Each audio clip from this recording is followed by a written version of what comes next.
Assalamualaikum warahmatullahi wabarakatuh. Pada kesempatan ini, saya akan memaparkan laporan akhir penelitian berjudul Model Sistem Pendukung Keputusan Berbasis Fasi Posibilistik Cemin untuk Optimalisasi Penentuan Penerima Program Makan Bergizi Gratis. Tim peneliti pada penelitian kali ini itu ada 4, M. Hussein Al-Farisi, saya sendiri, dan 3 anggota, M. Ivan Ariful Fatoni, Nabila Alisa Rohmah, dan Siti Nurlaili Zuri. Penelitian kali ini menempati skema penelitian dosen pemula, mendapat hibah dari Kemdikti Saintek yaitu sebesar 43.290.000 dan target TKT dari penelitian ini adalah TKT 3. Oke, selanjutnya untuk latar belakang penelitian ini, kenapa riset ini penting? Tentu kalau kita bicara bantuan sosial, masalah klasiknya itu bukan tentang niat programnya, tetapi penentuan sasarannya. Dalam praktiknya, data itu sering tidak rapi. Ada yang kurang lengkap, ada yang tidak konsisten, bahkan ada yang bias karena cara pengisian. Lalu apa akibatnya? Akibatnya bisa muncul 2 masalah. Orang yang harusnya dapat malah tidak dapat, orang yang harusnya tidak dapat malah dapat. Nah, di penelitian kali ini kami berusaha mengisi celah itu. Kita membutuhkan pendekatan yang tetap kuat meski datanya itu memiliki noise yang tinggi atau banyak bias di dalamnya.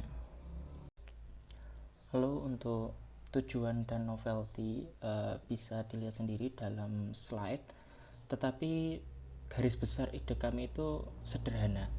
Jangan memaksa data yang tidak jelas untuk masuk ke kelompok tertentu. Metode yang sering dipakai seperti fuzzy Cemin itu bagus, tetapi ketika ada noise tinggi, hasilnya bisa goyah. Kami pakai fuzzy posibilistic Cemin karena dia menggabungkan 2 cara pandang. Yang pertama itu seberapa mirip seseorang dengan suatu kelompok menempati fasinya, dan seberapa tipikal dia di kelompok itu menempati posibilistiknya. Dengan begitu, model lebih bisa membedakan mana data yang benar-benar representatif dan mana yang outlier.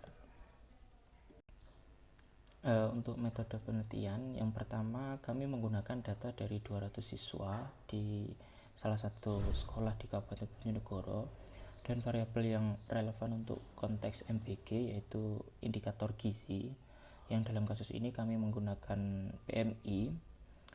Lalu ada kondisi keluarga, pendapatan orang tua, lalu tanggungan keluarga yaitu jumlah keluarga inti, kepemilikan bantuan sosial lain, dan jarak rumah. Terus kemudian data itu kami lakukan standarisasi dulu supaya setiap variabel punya skala yang sebanding. Alur kerjanya kami jalankan FCM sebagai baseline, kemudian lalu kami jalankan FPCM.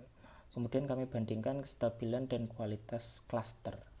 Intinya bukan hanya sekedar mengklaster, tetapi memastikan klaster itu bermakna untuk keputusan kebijakan.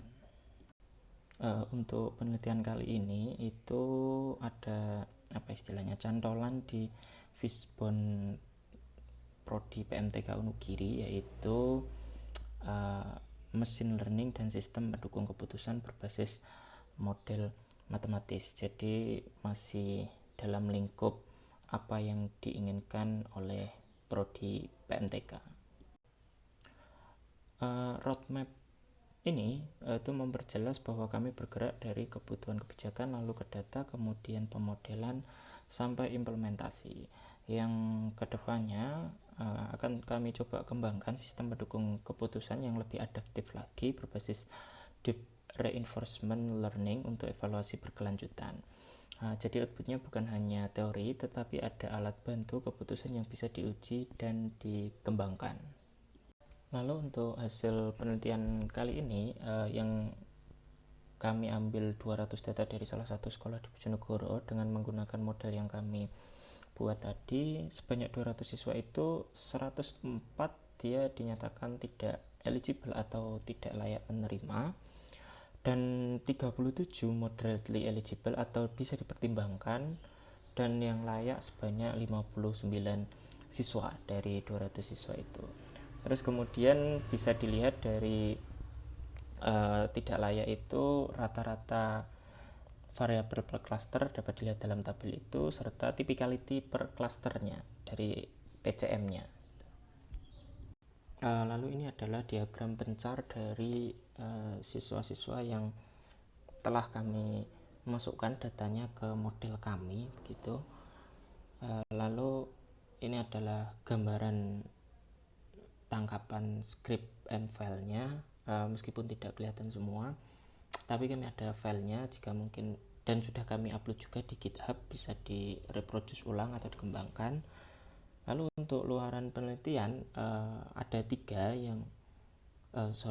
dua maksud saya. Yang pertama HKI sudah kami HKI-kan dari ringkasan dan hasil akhirnya, sedangkan untuk artikel ilmiahnya sudah kami submit di jurnal Breaking terindeks Scopus Q4 yang saat ini masih menempati stage review gitu.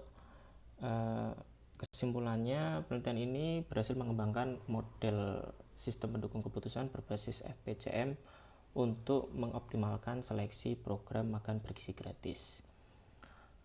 Nah, untuk meningkatkan kualitas model, penelitian berikutnya itu disarankan menambahkan variabel yang relevan, bisa meminta saran dari mungkin dari pihak kesehatan atau akses pendidikan atau yang lainnya yang dirasa itu bisa menjadi pertimbangan yang lebih objektif. Lalu ini adalah ringkasan anggaran dari yang didanai oleh Kemdikti-Saintek sebesar 43.290. Bisa dilihat itu sebarannya.